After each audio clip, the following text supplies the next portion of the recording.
ஒரு மத அமைப்பு எப்படி அமெரிக்க அரசாங்கத்தையே ஊடுருவி வரலாற்றின் மிகப்பெரிய உளவு வழக்கை உருவாக்கியது தெரியுமா? ஆபரேஷன் ஸ்னோ ஒயிட், சைண்டாலஜி மதத்தின் ரகசிய திட்டம். 136 அரசாங்க நிறுவனங்களில் தங்கள் ஆட்களை நுழைத்தார்கள். FBI, IRS, வெளியுறவுத்துறை, எல்லாவற்றிலும் போலி சான்றிதழ்கள், கம்பி தட்டல், திருட்டு. 2 வருடங்களாக இந்த ஜாலம் நடந்தது. அரசாங்க ரகசிய ஆவணங்களை திருடினார்கள். சைண்டாலஜி மீதான விசாரணைகளை தடுத்தார்கள். உள்ளே இருந்து எல்லா தகவல்களையும் பெற்றார்கள். FBI இறுதியில் சைண்டாலஜி அலுவலகங்களில் சோதனை நடத்தியது.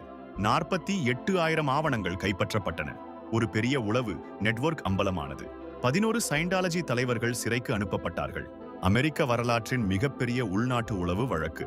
ஒரு மத அமைப்பின் கைவரிசை.